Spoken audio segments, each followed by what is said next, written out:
Paz do Senhor, graças a Deus, mais uma oportunidade de poder voltar a comunicar com cada um de vocês. Dessa feita, para postarmos o comentário e mais uma das nossas lições da CPAD, a lição de número 8, de 23 de fevereiro de 2020.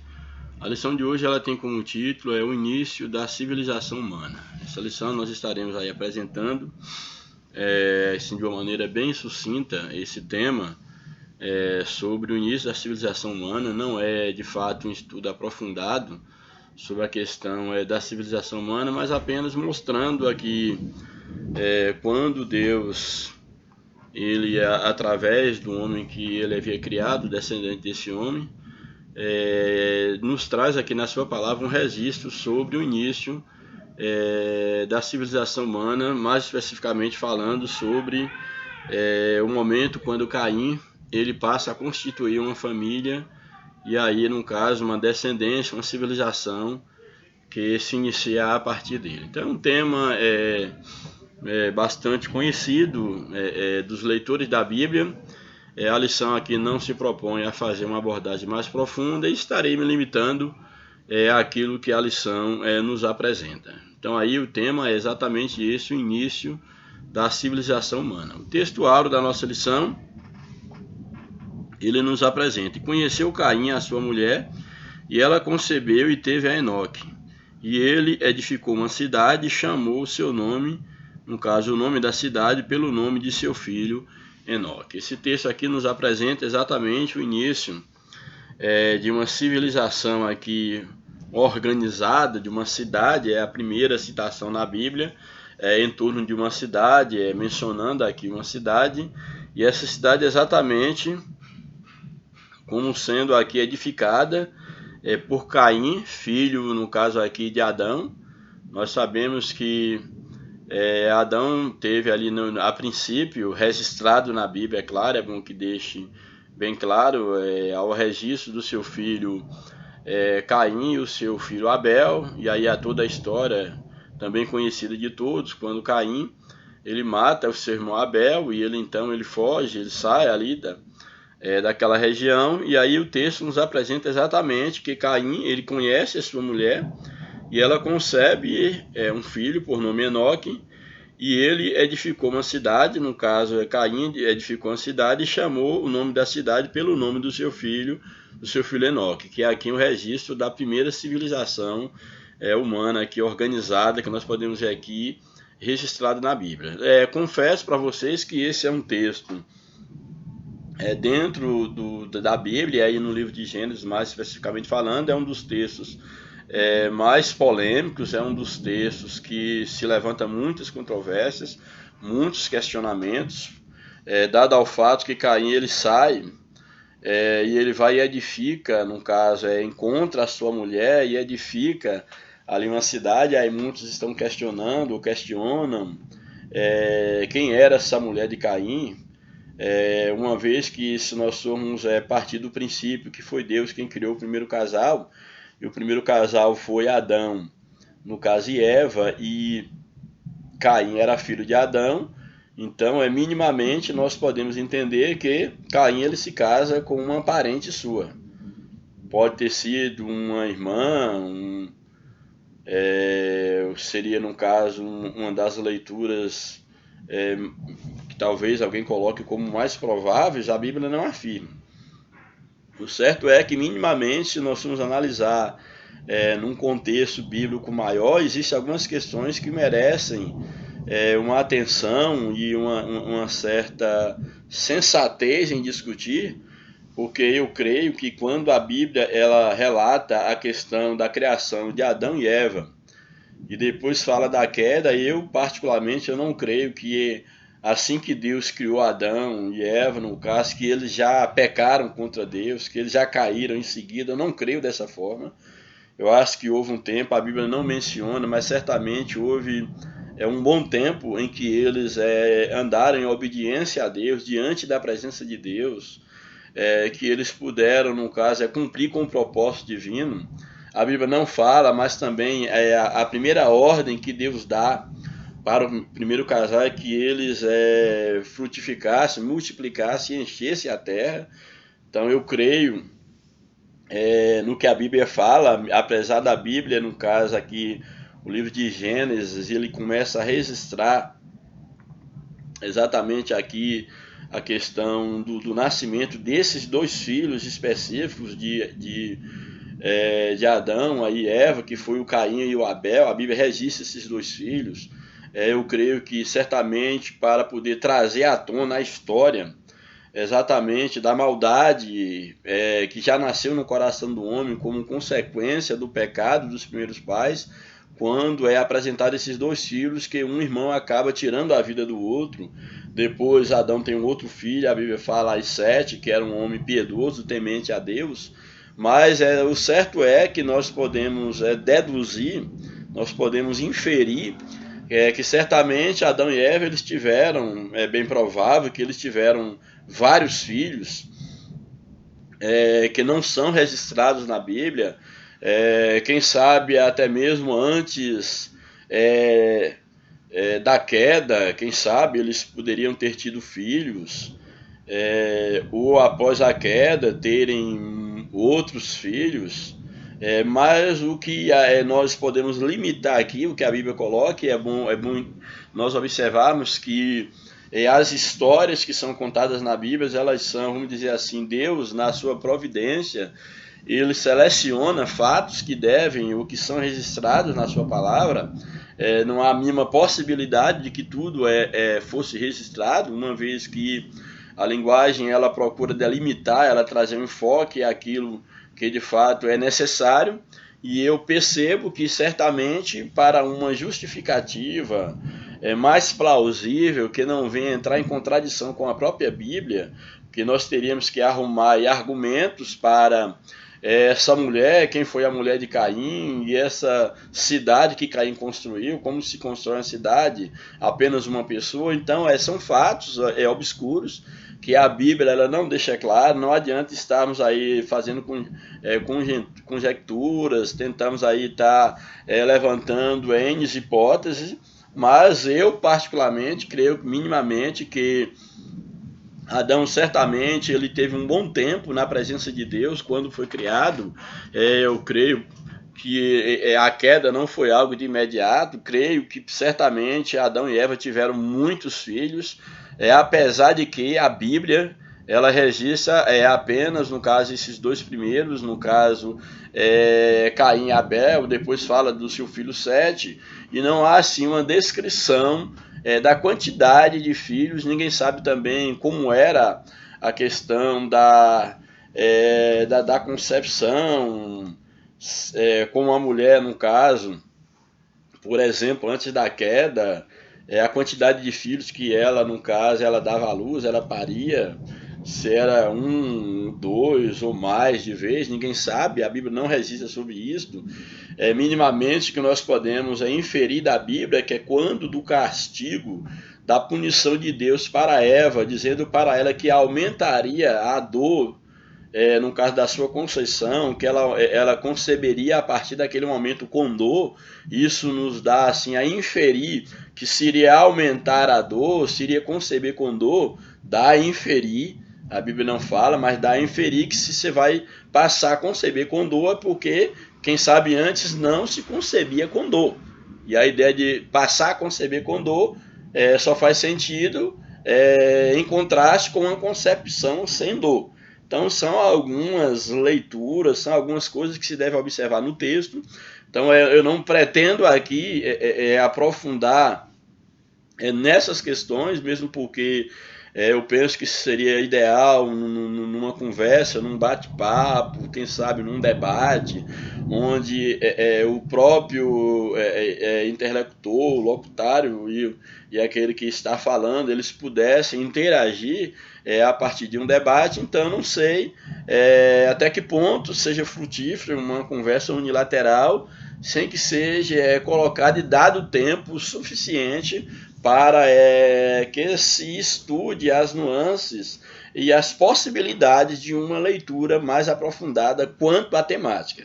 Mas o que a Bíblia nos apresenta aqui nesse texto que nós estamos lendo é que Caim, ao sair, no caso ali, depois que ele mata o seu irmão, que ele sai daquela localidade, a Bíblia nos apresenta que ele vai em determinado lugar, conhece a sua mulher,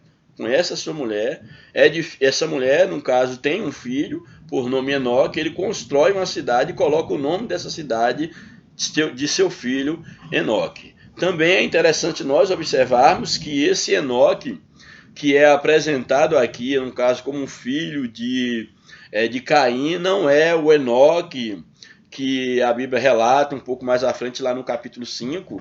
Aqui nós estamos no capítulo 4, quando nos é apresentado aqui esse Enoque, filho de Caim. Mas lá no capítulo 5 nós temos a presença de um Enoque que vai surgir também, filho de Jered, está lá no capítulo 5, a gente vai ler depois, e o verso 18 a 24. Então aqui é um outro Enoque, esse Enoque que aqui nos é apresentado. Então, basicamente, como já falei, a ideia aqui da lição, a proposta da lição, que eu vou procurar me deter na proposta, é mostrar exatamente o início dessa civilização, vamos dizer assim, registrada na Bíblia. Como já falei, a Bíblia nos apresenta Adão, nos apresenta Eva, nos apresenta os seus 2 primeiros filhos, ou pelo menos os filhos que são apresentados, ali pós-queda, no caso que é exatamente Caim e Abel, e depois apresenta outro filho que é Sete, mas não há mais detalhes quanto à quantidade de filhos de Adão e Eva, quantidade de filhos pós-queda, quantidade de filhos antes da queda. Isso a Bíblia não nos apresenta. Bem, então aí, voltando ao texto que nós lemos, Gênesis 4,17 diz exatamente que conheceu Caim a sua mulher, ao sair dali da localidade onde ele estava, ele foi para uma outra localidade, ele conheceu a sua mulher, ela concebeu, teve a Enoque, não quer dizer que ela teve apenas esse filho, mas aqui está falando de Enoque, mais especificamente falando, e ele, no caso, Caim, edificou uma cidade e chamou o nome dessa cidade pelo nome de seu filho, o nome dessa cidade era Enoque. A verdade prática nos apresenta uma das missões do ser humano é povoar a terra, dominar os segredos da criação divina e fundar uma sociedade que venha a glorificar o nome de Deus. Deus fez o homem com esse objetivo de crescer, multiplicar, encher a terra, dominar sobre a terra, e dentro do propósito de encher a terra, de dominar a terra, está exatamente a questão da construção da sociedade humana, ou das sociedades humanas. E nós temos então aqui, o que o texto nos apresenta, exatamente o início da civilização humana, da organização social humana. Aí no livro de Gênesis, o capítulo de número 4, verso 1 a 16, nos apresenta. E concebeu Adão, e conheceu, melhor dizendo, Adão a Eva, sua mulher, e ela concebeu e teve a Caim, e disse, alcancei do Senhor um varão. Então temos aqui o registro do nascimento de Caim. Aqui, nascimento de Caim, no versículo 1, aí o versículo 2, e teve mais o seu irmão, Abel, e Abel foi pastor de ovelhas e Caim foi lavrador da terra. Então, repito, a história aqui, o que a Bíblia, o texto bíblico está nos apresentando é a história de Caim e Abel. Não podemos afirmar que foram apenas estes os filhos de Adão e Eva, porque teríamos muito problema para poder explicar a origem de outros seres humanos, inclusive da mulher de Caim. Então é bom deixar isso bem claro aqui. O que o texto do Gênesis está nos apresentando é a história aqui de Abel e Caim. O verso 3, e aconteceu ao cabo de dias que Caim trouxe, como era, no caso ele era lavrador, ele trouxe do fruto da terra uma oferta ao Senhor.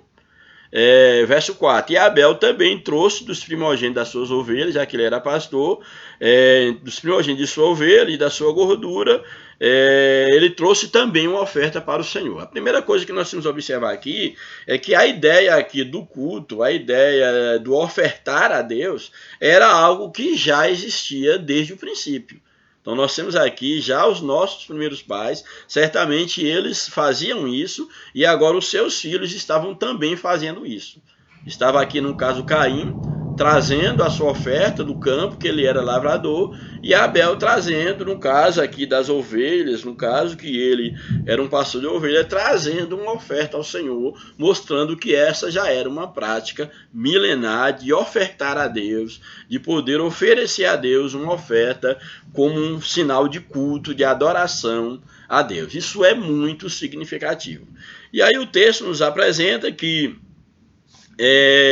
diante dessa oferta, da oferta de Caim e da oferta de Abel, diz o seguinte aí no final do verso 4: e atentou o Senhor para Abel e para a sua oferta. Então Deus, ele atentou para aquela oferta que Abel havia trazido ao Senhor, atentou em primeiro lugar não para a oferta, mas atentou para Abel, e isso não é um mero detalhe. Não vou entrar aqui a aprofundar no texto, porque esse não é a proposta da lição, mas não é um mero detalhe que primeiro Deus, ele atenta para Abel e, consequentemente, uma vez que Abel, ele aceita, a ideia aqui de atentar, aqui nesse sentido, esse termo atentar não é apenas olhar, atentar aqui é no sentido de aceitar Abel, de aceitar a presença de Abel. Então, uma vez que Deus, ele se atentou, ele se voltou, ele aprovou a presença de Abel, ele também aprova a oferta de Abel. Então, isso aqui é muito significativo, que primeiro Deus aceitou Abel, para depois aceitar a sua oferta. Diferente do que muitos tentam fazer, que muitos tentam trazer uma oferta para Deus, como se a oferta fosse mais importante do que a sua vida. E nós não devemos esquecer que o que interessa para Deus é a nossa vida. Uma vez que Deus nos aceita, ele pode aceitar aquilo que vier como consequência, como oferta, como aquilo que nós trouxermos a ele. Mas o mais importante é sermos aceitos pelo Senhor. Então o texto deixa bem claro aí no final do verso 4, quando nos diz: e atentou o Senhor para Abel e para a sua oferta. Porém o verso 5 diz o seguinte: mas para Caim e para a sua oferta não atentou o Senhor. Ou seja, Deus aceita a presença de Abel e, consequentemente, aceita a sua oferta. Mas no verso 5 diz que Deus não aceita a presença, não atenta para Caim e também não atenta para a sua oferta. Então, que lição nós tiramos aqui? Exatamente que o que para Deus mais importa é você. É a sua pessoa, e não é aquilo que você pode oferecer para Deus, mesmo porque Deus não precisa de nada da sua parte. Então Deus, ele atentou para Abel e atentou para a oferta. Não atentou para Caim e também não atentou para a oferta de Caim. Espero que você entenda isso. Já falei isso em outros vídeos de uma maneira mais aprofundada, mas que nós venhamos a entender que é necessário que nós tenhamos cuidado para que nós sejamos aceitos, em primeiro lugar, pelo Senhor, para que os nossos sacrifícios, as nossas ofertas, elas também sejam aceitas pelo Senhor. Então aí o verso 4, continuando, diz o seguinte: mas para Caim, para a sua oferta não atentou, e como consequência disso, o texto nos apresenta, isso já demonstra por que Deus não aceitou a Caim. Diz que irou-se Caim fortemente e decaiu-lhe o semblante. Então Caim, diante da rejeição de Deus, quem sabe ao invés de humilhar-se diante de Deus, ele pelo contrário, ele é tomado por uma ira, ele ira contra o próprio Deus, e lá nós vamos ver um pouco mais à frente, que ele se ira também contra o seu irmão. Por quê? Ira contra Deus porque Deus não aceitou a sua oferta, e ira contra o seu irmão porque ele foi aceito por Deus. Então nós vimos aqui exatamente Caim revelando o seu coração e nos trazendo à tona o motivo pelo qual Deus não o aceitou, porque ele tinha um coração mau. O seu coração era mau diante do Senhor. E também é interessante nós observarmos, alguns fazem algumas leituras equivocadas. Não, Deus não aceitou a Caim porque Caim ele trouxe as piores frutas para apresentar a Deus, então Deus quer o melhor e ele trouxe frutas já podres, estragadas. Eu não creio em hipótese nenhuma nisso. Outros dizem não, porque Caim tinha que trazer um animal que tivesse sangue, alguma coisa semelhante, como fez Abel, e não fruto da terra, que isso não era coisa para ofertar a Deus. Também, muito menos, esse argumento passa. Por quê? Porque, de fato, o homem ele deveria trazer para Deus a oferta de gratidão, de sacrifício, ou oferta de manjar, seja lá o que for. Ele deveria ofertar para Deus do fruto do seu trabalho, daquilo que ele tinha para ofertar, como um gesto de gratidão para Deus. Então, eu não creio em nenhuma dessas hipóteses. O que eu creio aqui, e é o que nós podemos entender da Bíblia, é exatamente: Caim tinha um coração ruim diante do Senhor, e uma vez que Deus rejeitou a Caim, Deus também rejeitava, no caso, a sua oferta. E Abel tinha um coração sincero diante de Deus, e uma vez que Deus ele aceitava a presença de Abel, ele também necessariamente aceitava a sua oferta, aquilo que ele colocava, que ele apresentava diante do Senhor. Aí, na sequência do texto, nós vamos ver aí o verso 5 que nós já lemos: e irou-se Caim, fortemente decaiu-lhe o seu semblante, ele ficou triste, amargurado, irado por causa disso, decaiu o seu semblante. E aí o verso 6 nos apresenta: e o Senhor disse a Caim, e Deus disse a Caim. É interessante que nós temos aqui uma coisa que não é um mero detalhe, é Deus conversando com Caim. Isso é muito significativo, porque Caim ele tem a oportunidade de ouvir a voz de Deus. A Bíblia nos registra que Deus conversava com Adão e Eva na viração do dia, e agora Caim está tendo a oportunidade de conversar com Deus. Então Deus não abandona o homem, e mesmo aqui depois da queda, nós temos agora Deus conversando com o filho de Adão, no caso aqui com Caim. E o texto nos apresenta exatamente isso. E o Senhor disse a Caim: por que te iraste? Justifica a tua ira. Por que te iraste? E por que decaiu o teu semblante?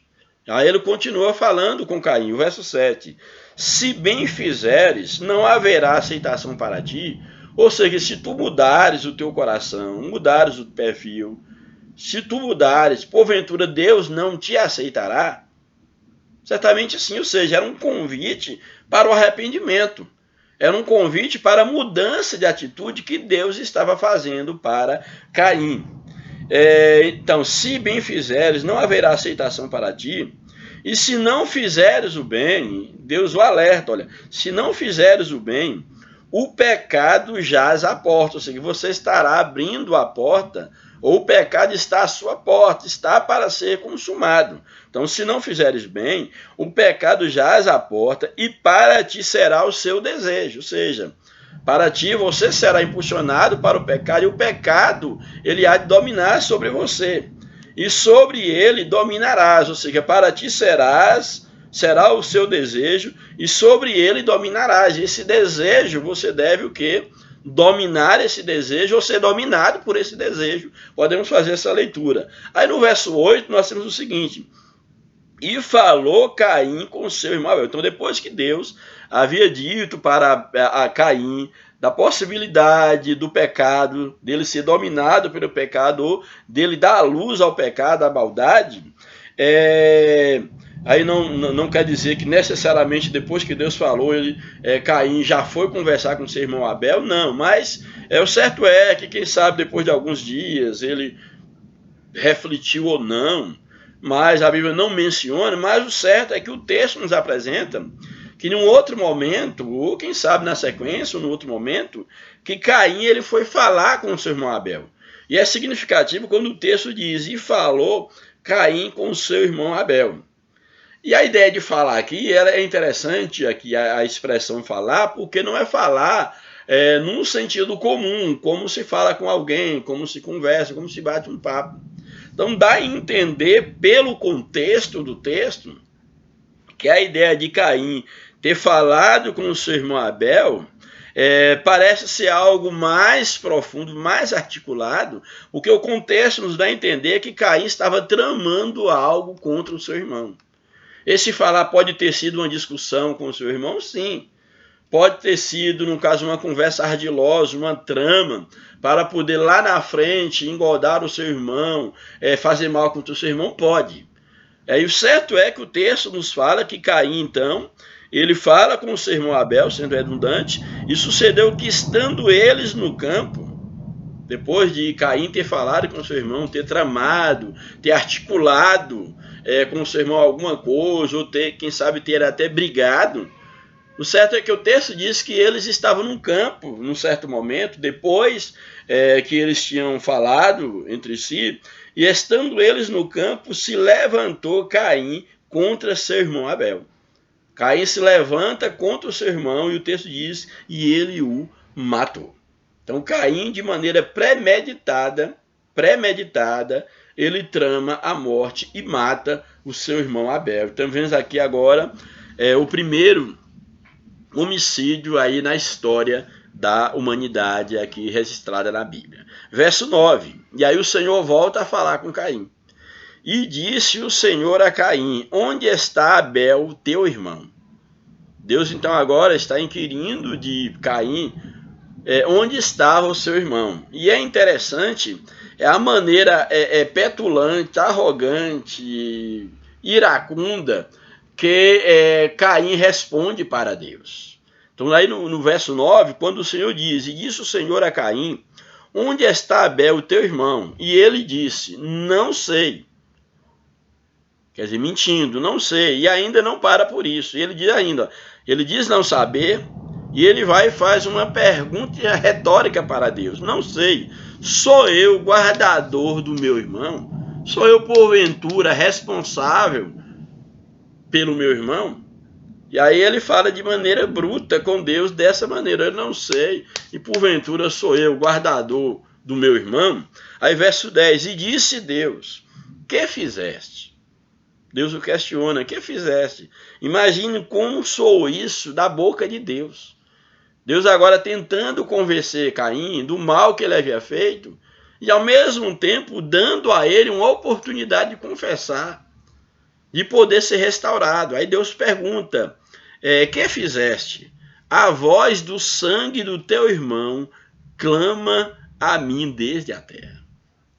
E aí esse texto aqui nos mostra exatamente o Deus onipresente, o Deus onisciente, o Deus que estava presente quando Caim havia tirado a vida do seu irmão Abel. Deus estava ali. E aí Deus diz, olha Caim, apesar de tu ter se escondido, e quem sabe ter até escondido o corpo do teu irmão, porém eu vi você fazendo o mal a teu irmão. E o sangue do teu irmão, ele clama até mim. Desde a terra até os céus, há um clamor do sangue do teu irmão. E aí o verso 11... E agora maldito és tu desde a terra, que abriu a sua boca. A terra agora, ela, pela primeira vez, ela está bebendo o sangue humano. Então o Senhor diz, e agora maldito és tu desde a terra, que abriu a sua boca para receber da tua mão o sangue do teu irmão. Quando lavrares a terra, não te dará mais a sua força, ou seja, o fruto da terra. Quando tu lavrar, a terra não dará mais a sua força, como consequência dessa tua atitude. Fugitivo e errante tu serás na terra. Aí o verso 13. Então disse Caim ao Senhor. Aí agora o que Caim diz ao Senhor? É maior a minha maldade que há que eu possa ser perdoado. Olha o que ele diz, olha, a minha maldade é muito grande, é maior, de maneira que eu não posso ser perdoado. É interessante que ele não pede perdão a Deus. Ele não se arrepende, ele se condena. Olha, de fato, a minha maldade ela é tão grande que ela não pode ser perdoada. É o que Caim ele diz para Deus. Então, é maior a minha maldade que a que possa ser perdoada. Verso 14. Eis que hoje me lanças da face da terra, e da tua face me esconderei. Eu sei que eu vou me esconder. Tu está me lançando e eu vou fugir da tua presença. E serei fugitivo e errante.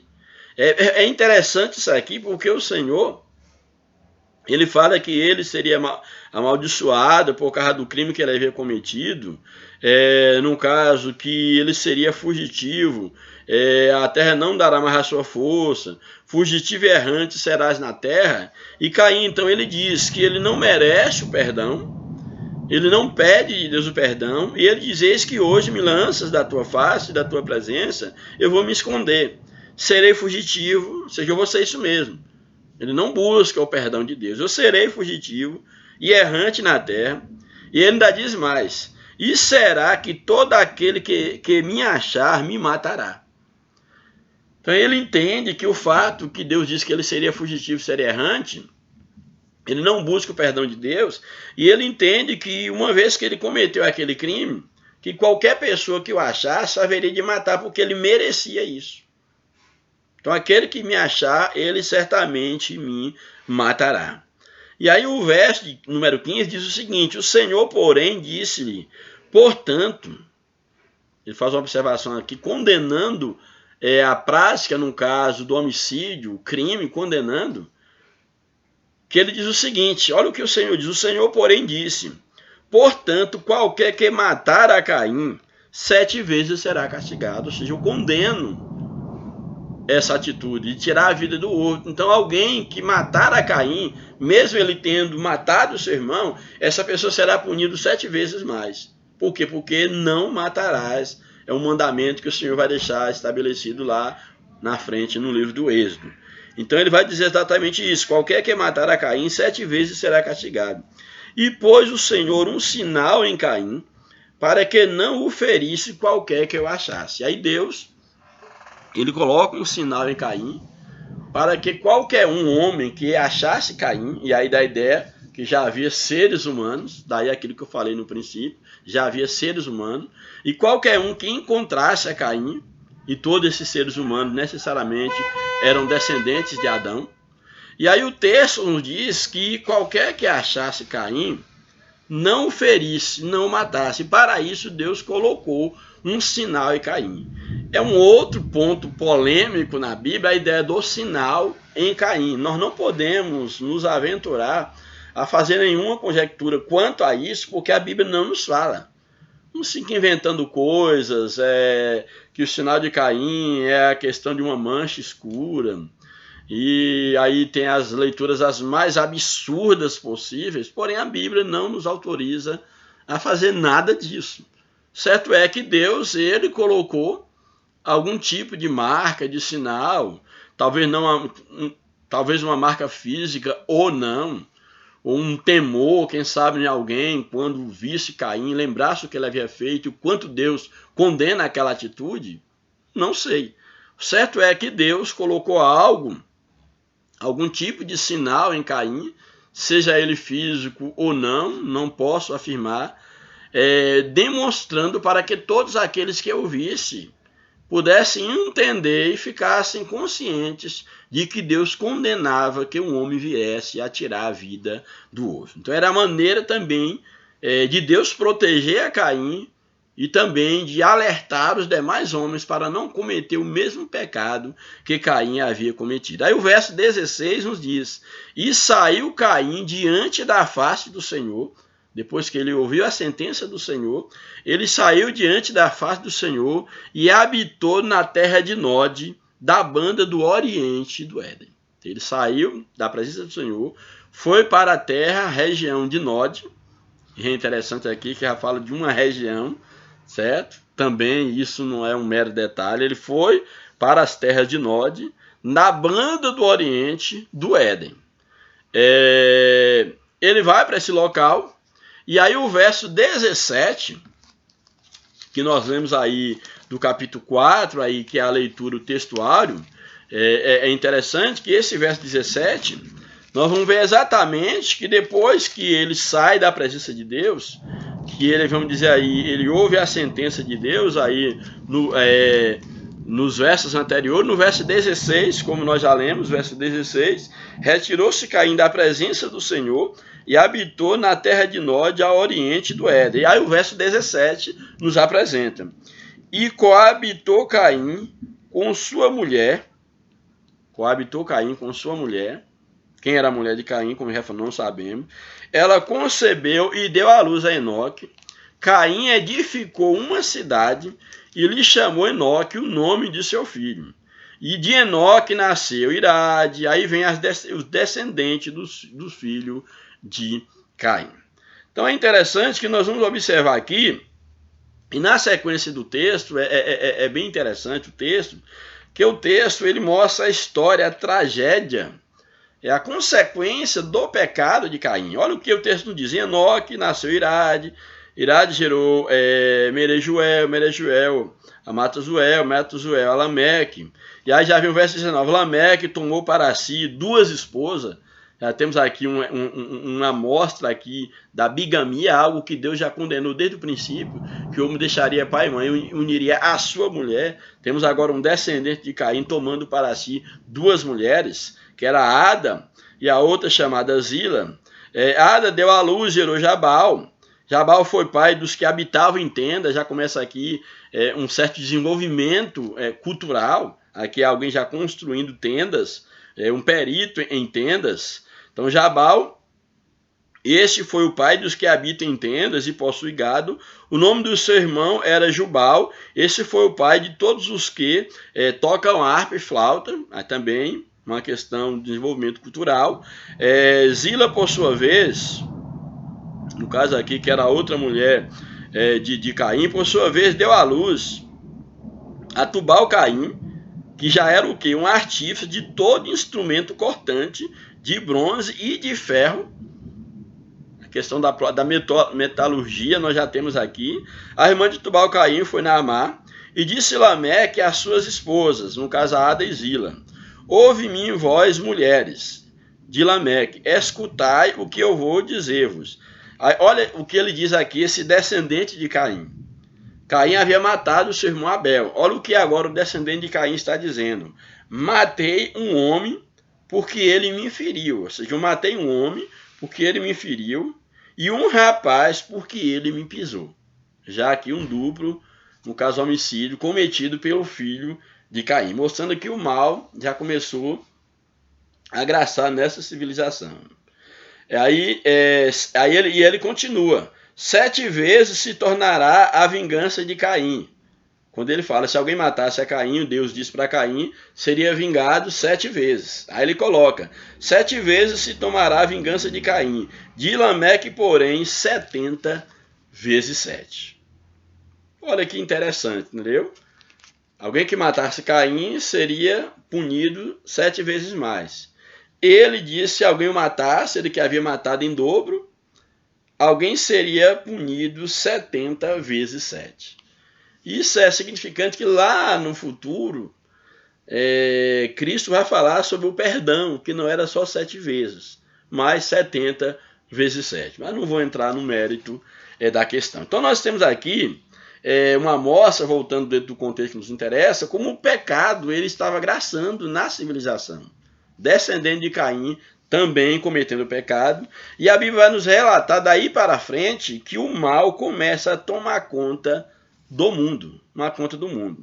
Aí, no caso, o verso 25 do capítulo 4 nos mostra aí o nascimento de Sete, tornou Adão a coabitar com sua mulher, e ela deu à luz um filho, a quem pôs o nome de Sete. Porque disse ela, Deus me concedeu outro descendente em lugar de Abel, que Caim havia matado.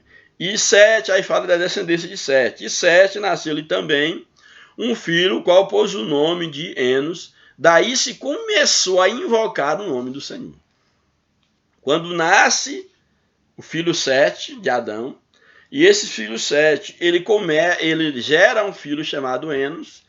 Diz que a partir daí começou-se a invocar, de maneira sistematizada, invocar o nome do Senhor, de uma maneira mais sistematizada, podemos dizer assim. Começou o culto, essa adoração mais sistematizada.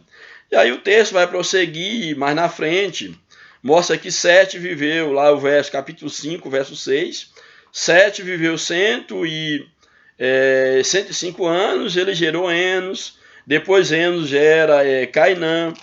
Aí Cainã, ele vai gerar Maalael. Aí Malael vai gerar Jered e Jered vai gerar Enoque, para mostrar que aqui é outro Enoque. E esse Enoque, exatamente, ele gera Metusalém, o homem que mais viveu. E aí Enoque, depois de gerar Matusalém, a Bíblia diz que Enoque andou com Deus. Aí está no capítulo 5, verso 24. E andou Enoque com Deus, e já não era porque Deus o tomara para si, que é a transladação de Enoque. Então temos aí um pequeno retrato da civilização pós-Caim e pós, aí no caso 7, esse outro filho de Adão. Bem, então nós temos aí, eu fiz essa pausa para nós vermos exatamente como se dá a história aí da civilização humana a partir de Caim, e aí depois nós vimos lá a partir de Sete também, que é a sua descendência, e etc. E mostrando que quando, dentro aí dos descendentes de Sete, temos aí o nascimento de Enoque, e Enoque gerando aí o seu filho, que nós acabamos aí de ver, Enos, e aí começa uma geração piedosa de filhos de Deus, de adoradores de Deus, aí da descendência de Sete. Bem, aí vamos para então a lição. Basicamente a lição, não vou me deter muito na lição, a ideia era apresentar mesmo esse contexto aqui do texto de Gênesis, mas aí a lição nos apresenta na introdução. Nessa lição estudaremos a origem da civilização humana e, para tanto, focaremos no capítulo 4 de Gênesis, pois é justamente aí que encontramos a primeira cidade construída pelo homem. Em seguida veremos porque a civilização é marcada por tantos conflitos, dissoluções, de violência. Apesar de tudo, Deus jamais deixou de intervir nos negócios humanos. Além de Criador, Ele é o Senhor de todas as coisas. Concluindo a nossa aula, mostraremos que somente o Evangelho de Cristo pode redimir a civilização atual. Primeiro tópico da lição, a origem da civilização humana. Nesse tópico definiremos a civilização humana, realçando o casamento como a base da civilização, e mostraremos o trabalho como meio de sua subsistência. Civilização é exatamente, a civilização humana é um projeto de Deus. Primeiro subtópico, definindo civilização. Segundo o dicionário Wise, de Antônio Wise, civilização é o conjunto de aspectos peculiares à vida, no caso, a vida intelectual, artística, moral, material, de uma época, de uma região, de um país ou de uma sociedade. Então, em síntese, a ideia da civilização é o conjunto de elementos que identifica uma sociedade. Aí, no caso, a questão envolvendo a intelectualidade, a questão artística, moral, material, de uma época, a própria questão da religião também não pode ficar de fora. Tudo isso sendo localizado dentro de uma determinada região, um país ou de uma sociedade mais específica, que nós poderíamos chamar esses caracteres de uma civilização. Foi o que Adão e seus descendentes demonstraram logo após a queda, a construção, de uma sociedade. Se Adão não tivesse pecado, haveria civilização? Sim. Pois, nessa hipótese, o processo civilizacional seria muito mais brilhante e proveitoso, porque o homem cumpriria plenamente a vontade de Deus quanto ao desenvolvimento de nosso planeta. Isso aqui é interessante porque a civilização ela existiria independente da queda. Agora, é claro que ganharia um outro rumo a civilização humana se o homem permanecesse debaixo da bênção de Deus, sem desobedecer o seu Criador. Subtópico 2, o casamento como base da civilização. A civilização humana teve início quando Adão recebeu Eva como esposa, ali já é o início da civilização humana. A partir daí, não somente a família, mas a nação, o povo e o Estado tornaram-se possíveis. Ou seja, só é possível a sociedade, a nação, um povo, um Estado, exatamente porque há alguém, há uma família, há um casal que se propõe a estarem juntos e para daí, no caso, gerarem filhos para produzir a sociedade. Então, o casamento é a base para toda a civilização humana, a base sempre foi, no caso, à luz da Bíblia, o casamento. Portanto, sem o casamento, cujo real modelo encontramos na Bíblia Sagrada, a civilização humana seria impossível. Aliás, até a própria Igreja de Cristo, apresentada como a sociedade perfeita, tendo o casamento bíblico sua base espiritual, moral e emocional. E é interessante que o próprio Cristo, ele trabalha o relacionamento dele com a sua igreja, mostrando da mesma forma a simbologia do relacionamento do esposo com sua esposa, onde o marido é o cabeça da mulher, a mulher como o corpo do marido e Cristo como sendo o cabeça da igreja. Então é interessante essa observação. O subtópico 3 nos apresenta a subsistência da civilização. A Bíblia Sagrada apresenta o trabalho não como um fim em si mesmo, mas como um meio para a subsistência humana. O trabalho foi um meio que Deus deu ao homem para a sua subsistência, não é um fim em si, ninguém deve viver para o trabalho, mas deve usar do trabalho como um meio de subsistência. Também é interessante observarmos que o trabalho não é uma maldição. O trabalho antes da queda era algo que o homem já fazia, era algo prazeroso, porém pós-queda o trabalho passou a ser uma atividade cansativa, uma atividade que não traz o retorno esperado, exatamente como consequência do pecado. Mas o trabalho em si, ele não é uma maldição, não é uma consequência do pecado. Quer o homem tivesse pecado, quer não poderia escapar do trabalho, pois o próprio Deus é apresentado por Jesus como um exemplo nessa área. Meu pai trabalha e eu também continuo trabalhando. A Bíblia mostra Deus fazendo, criando todas as coisas, tudo isso é trabalho. Então, além disso, Deus criou Adão para governar o mundo. E a ideia de governar é uma atividade que requer o quê? Requer esforço, um esforço concentrado, requer trabalho. A ideia do governo está ligada diretamente à ideia do trabalho, dominar a terra, governar sobre a terra, sobre os animais, isto é trabalho. Então, após a queda, o trabalho humano tornou-se um enfado devido à enfermidade do planeta, a terra já não produz como produzia antes, o homem já vem a doença, a incerteza, o medo, os acidentes de trabalho, etc, etc. Mas o trabalho, a princípio, ele é dado por Deus como um meio de subsistência e não como um castigo. Aí o tópico 2 nos apresenta civilização e conflito. Observamos agora como a inveja, o homicídio, a poligamia e a desordem social marcaram a civilização humana desde o início. Caim e Abel. Aí nós vamos ver aqui a questão do homicídio. Como nós já falamos, só vou estar aqui agora lendo. Os primeiros filhos de Adão dedicaram-se à subsistência básica da civilização humana. No caso, um era agricultor e o outro era pecuarista, vamos colocar assim. Então aí nós temos Caim, que era um lavrador da terra, Abel era exatamente um pastor de ovelha, dedicado ao pastorio.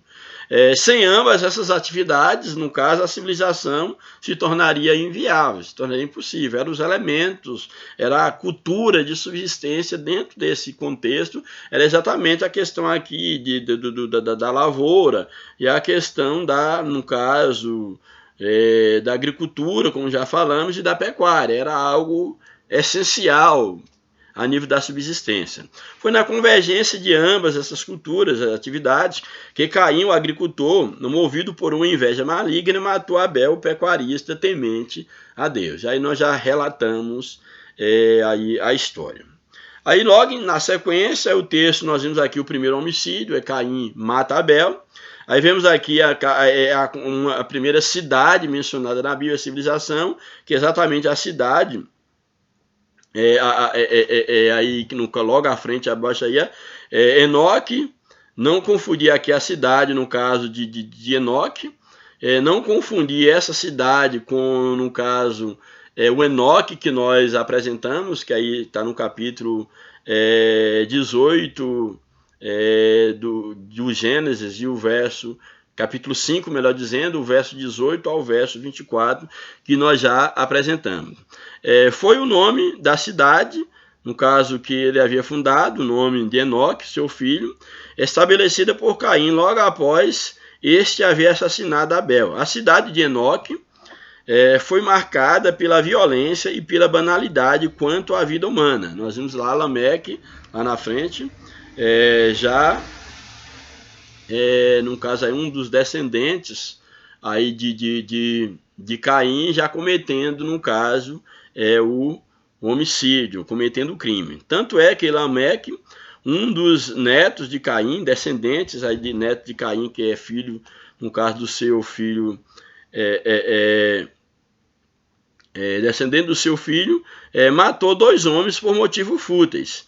Em seguida, celebrou o duplo homicídio com uma poesia. Então aqui, nós vamos ver aqui agora Lameque, aí um descendente, um neto de Caim. Ele cometeu, no caso ali, 2 homicídios, como nós já falamos. Temos agora ele celebrando, fazendo uma espécie de um hino ali, uma poesia, mostrando que ele havia cometido e que seria punido 70 vezes 7, alguém que o punisse por esses 2 crimes que ele havia cometido. Então, desde então, a violência ela vem sendo celebrada em poemas, em crônicas, em romances e filmes. Temos aí, no caso, a Odisseia, a Ilíada, grandes histórias, no caso, grandiosas, de grandes feitos.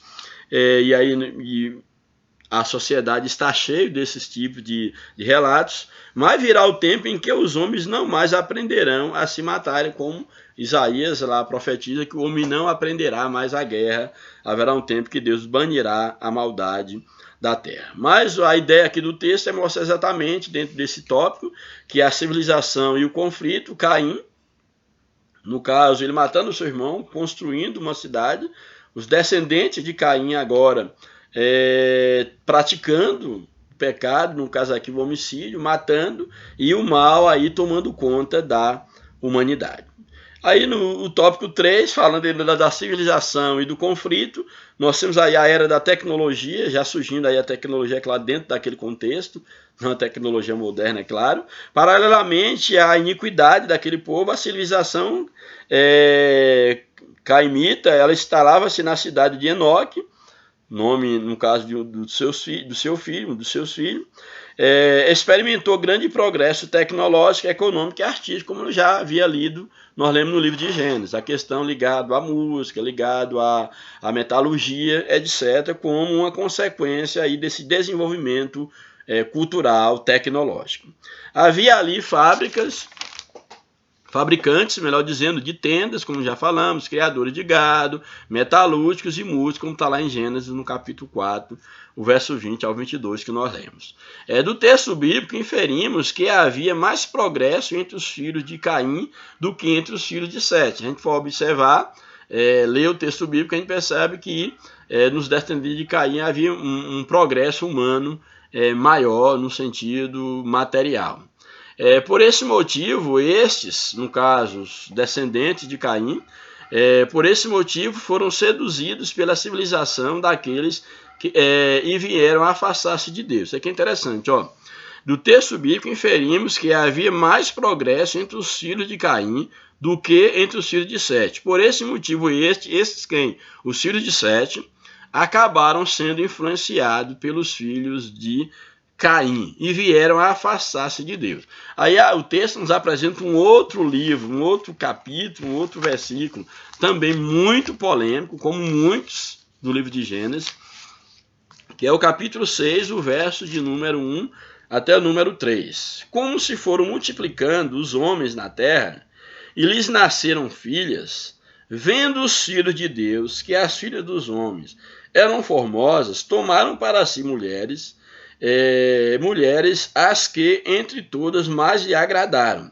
Então disse o Senhor: o meu espírito não agirá para sempre no homem, pois este é carnal e os seus dias serão 120 anos. Deus já aqui prenunciando que mandaria o dilúvio, um castigo sobre a raça humana, e esse tempo que Deus deu de tolerância para o homem se arrepender e para a construção da arca foi exatamente 120 anos. Então o que nós temos aqui, esse texto, mais especificamente o verso 2 do capítulo 6, que diz o quê? Que vendo os filhos de Deus, que as filhas dos homens eram formosas, tomaram para si mulheres e agradaram. E aí, no caso, no verso 4, diz o seguinte: ora, daquele tempo havia gigantes na terra e também depois dele, quando os filhos de Deus possuíram as filhas dos homens, as quais lhe nasceram filhos, e esses foram valentes, varões de renome na antiguidade, que eram os gigantes, os nefilins.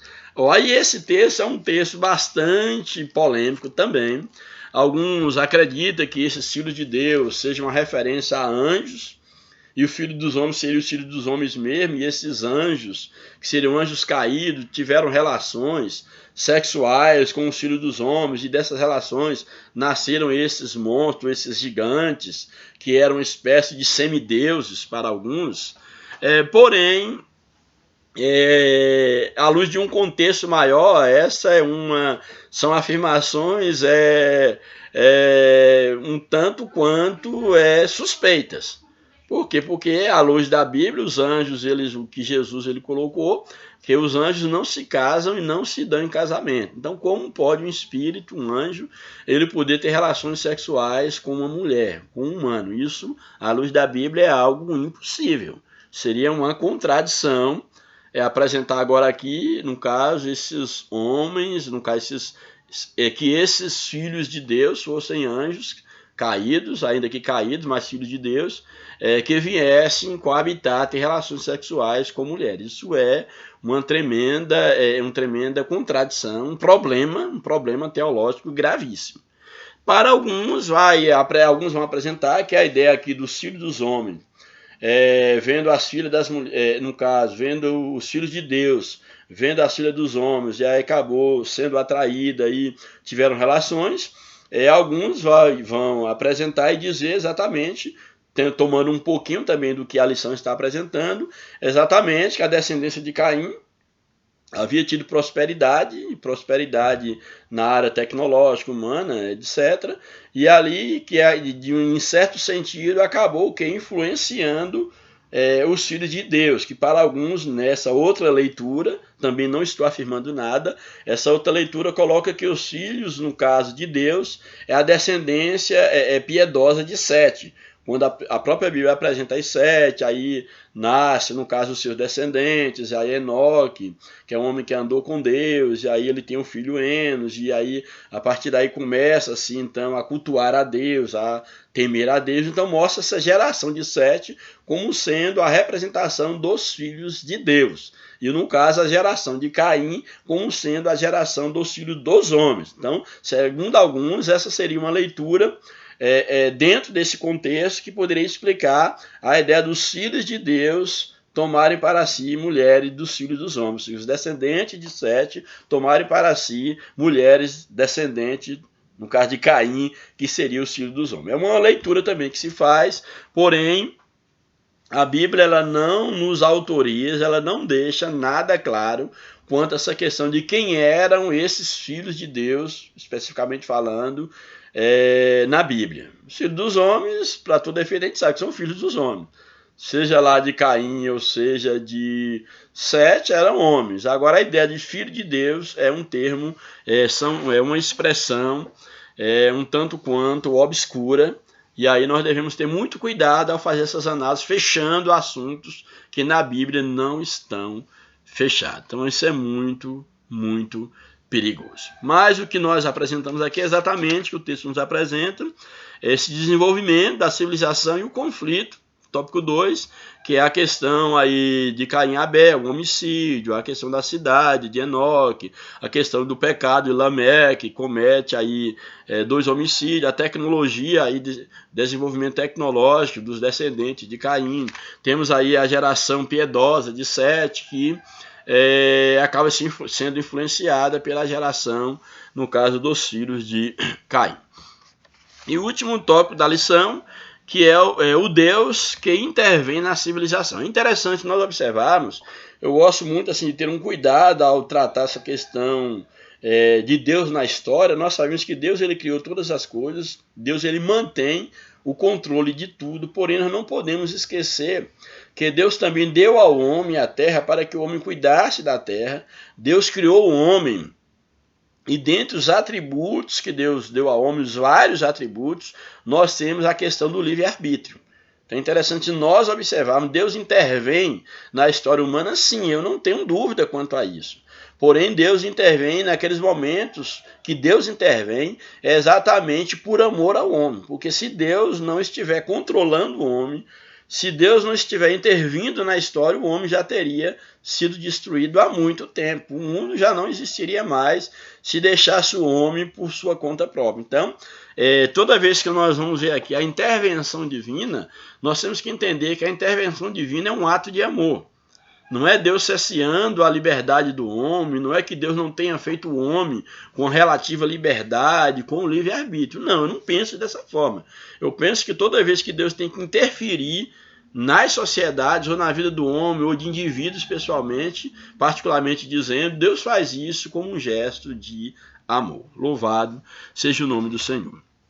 Então esse tópico 3, o último tópico, nos apresenta o Deus que intervém na civilização. Criador e Senhor de todas as coisas, Deus tem direito de intervir tanto na biografia de cada um de nós, quanto na vida das nações e na própria civilização. Veremos finalmente que o Senhor Jesus é a única esperança da civilização humana. O próprio Jesus ter vindo ao mundo é uma intervenção, a maior intervenção de Deus na humanidade é exatamente mandar o seu Filho Jesus. Por quê? Porque senão todos nós estaríamos eternamente afastados de Deus. Então Deus intervém na história, mandando o seu Filho para trazer o homem de volta para si mesmo. Louvado seja o nome do Senhor. Então, primeiro subtópico, a intervenção na biografia de cada homem. Deus interveio diretamente, por exemplo, nas biografias de Adão. Adão, quando peca contra Deus, Deus procura Adão. Adão, onde é que tu estás, Adão? Então Deus ali o que? Está interferindo. Deus ali mata o animal para cobrir Adão, faz uma promessa, é o que? É uma intervenção divina. Está no livro de Gênesis, lá no capítulo 3, capítulo 4, capítulo 5, nós vemos Deus interferindo. Por exemplo, interfere ali em Adão, interfere na biografia de Caim, quando ele dialoga com Caim, inquire de Caim sobre o que ele fez com seu irmão, entendeu? Aconselha a dominar o pecado que estava à porta, Deus interferindo. No caso aqui, Enoque. Deus interfere na vida de Enoque. Enoque, ele passa, em dado momento, a ter um conhecimento de Deus, a andar com Deus, e Deus o toma para si. É uma interferência na biografia de Enoque. Então, ele assim o faz, não apenas para disciplinar e punir, como também para recompensar os seus servos. Que a Bíblia diz o que lá em Hebreus 11, 6, que Deus, é necessário que nós cremos que Deus existe, que aquele que crê nele o faça pela fé e reconheça que ele é o que? Galardoador dos que o temem. Ou seja, Deus interfere, ele traz galardão, ele manifesta o seu amor para aqueles também que têm uma vida piedosa diante dele, como está aí no livro de Hebreus, capítulo 11, que nós falamos. O verso 6 diz assim: de fato, sem fé é impossível agradar a Deus, porquanto é necessário que aquele que se aproxima de Deus creia que ele existe e que ele se torna galardoador dos que o buscam. Louvado seja o nome do Senhor para si. Indiretamente, o Todo-Poderoso intervém através das autoridades por ele constituída. Quando Deus levanta uma autoridade, isso desde os tempos bíblicos, no decorrer da história, Deus levanta a autoridade exatamente o quê? Para poder estar interferindo, para poder estar guiando o homem, para que o homem não caminhe para a autodestruição. Então a autoridade levantada por Deus é um gesto de amor de Deus para poder estar interferindo na história da humanidade. Louvado seja o nome do Senhor para sempre. Então Deus, ele exatamente traz leis, traz ordenanças para o homem, a fim de que o homem ele possa se espelhar, ele possa, no caso, se responsabilizar diante de Deus. Então é uma intervenção divina. Aqui em Gênesis, capítulo 9, verso 6, diz o seguinte, se alguém derramar o sangue do homem, pelo homem derramará o seu, porque Deus fez o homem segundo a sua imagem. Mostra a questão do quê? Da punição. O homem será punido quando ele faz, no caso, aqui é claro, tinha um contexto específico aqui do livro de Gênesis, mostrando o quê? A questão da punição, da consequência, entendeu? Deus fez o homem segundo a sua imagem. Se o homem, no caso, ele vier punir, ele será punido por isso. Deus vai dar a lei, por exemplo. O homem era julgado, a lei era exatamente para poder punir, para poder mostrar ao homem que era necessário que ele pudesse ter freio quanto à responsabilidade da vida com o outro, da vida em sociedade. Então, tudo isso são maneiras de Deus intervir para que o homem ele pudesse permanecer enquanto civilização humana na Terra. Então, são maneiras de Deus intervir. Então, Deus não se limitou a criar o universo, nem abandonou após haver formado. Ele continuou a observar atenta, justa e amorosamente todas as suas criaturas, ou as coisas criadas. E sempre que necessário, ele intervém. Se o Senhor não agisse assim, a civilização humana, como a conhecemos, não mais existiria. Eu não tenho nenhuma dúvida disso. Se Deus, por seu amor, não intervisse naquilo que ele entregou para o homem para cuidar, a civilização humana já haveria desaparecido por causa do pecado, da maldade do coração do homem. Aí o segundo subtópico, falando ainda sobre o que Deus intervém na civilização, a intervenção na história da civilização. No período da história sagrada, abrangendo o Antigo e o Novo Testamento, Deus interveio diretamente na civilização, por exemplo, por ocasião do dilúvio. O dilúvio foi intervenção divina. O pecado havia aumentado de uma maneira significativa sobre a face da terra, que Deus teve que dar um basta. Deus teve que intervir, separando uma família piedosa e destruindo toda aquela geração, os demais, para poder, a partir dessa nova, desse homem, no caso Noé e seus descendentes, construir uma nova geração. Foi intervenção divina. Lá, por exemplo, no exemplo da Torre de Babel, foi intervenção divina, porque o homem se rebelou contra Deus e não queria mais cumprir a ordem divina, que era encher toda a terra, mas ele queria estar concentrado num só lugar, mostrando a rebeldia contra Deus. Deus interviu ali, no caso, confundindo as línguas, e aí o homem teve que se espalhar sobre a face da terra. Foi uma intervenção divina. E desde então vem o Senhor intervindo na história por intermédio de reinos, de impérios, a fim de impor a sua vontade soberana aos rebeldes e apóstatas. A ideia de impor aqui parece um tanto quanto pesada, porque eu creio que Deus, em certa medida, ele dá o direito ao homem da escolha, mas em dado momento Deus tem que impor no sentido de que daqueles que permanecem rebeldes, no caso irreconciliável, para que ele próprio não venha se destruir a humanidade criada por Deus. Então, nesses momentos, Deus toma a rédea da situação para que o homem não se destrua e não destrua os demais, como o homem tem tentado fazer desde quando ele pecou contra Deus. Vê-se, pois, que a intervenção divina na civilização jamais foi interrompida. Desde Adão aos nossos dias, o Senhor sempre interveio na história humana. De outra forma, a humanidade seria inviabilizada. E o último tópico da lição nos apresenta a maior intervenção de Deus na humanidade, que é exatamente a vinda de Jesus Cristo. Jesus Cristo é a única esperança para a civilização humana. Jesus é a única esperança para a civilização humana. Às vezes, somos levados a pensar que o Senhor Jesus veio a este mundo apenas para salvar os indivíduos.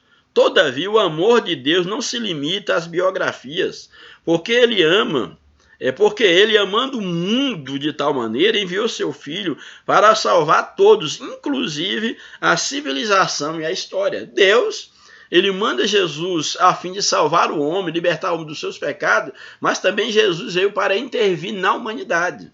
Ele veio para intervir na história, porque do contrário, a história do homem, se é que ele teria história, seria totalmente diferente.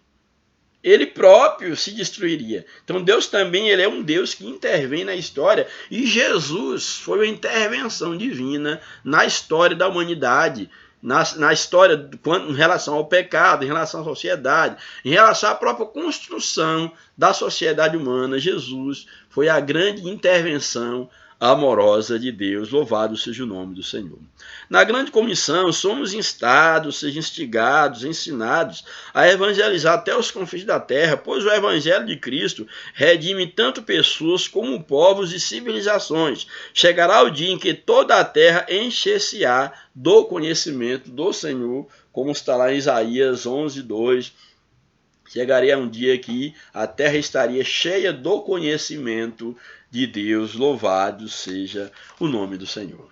Então nós vimos aqui nesses tópicos, de uma maneira assim bem sucinta, que de fato como surgiu a civilização humana, como ela vem decaindo e decaiu na história, e como Deus, por meio do seu amor, interveio para poder, no caso, conservar a humanidade e restaurar principalmente a humanidade para si. E a conclusão da lição nos apresenta: a única esperança para a civilização humana é o Evangelho de Cristo. Por essa razão, proclamemos a palavra de Deus a tempo e a fora de tempo, para que não venhamos a ser destruídos. Além do mais, o Senhor Jesus constrange-nos a salgar, melhor dizendo, e a iluminar a nossa geração através de um testemunho eficaz. Somente a Igreja de Cristo tem as propriedades do sal e da luz. Que o nome de Cristo seja exaltado através da minha vida e através da tua vida. Então que Deus nos ajude, que Deus nos abençoe, que nós possamos entender que de fato nós fazemos parte,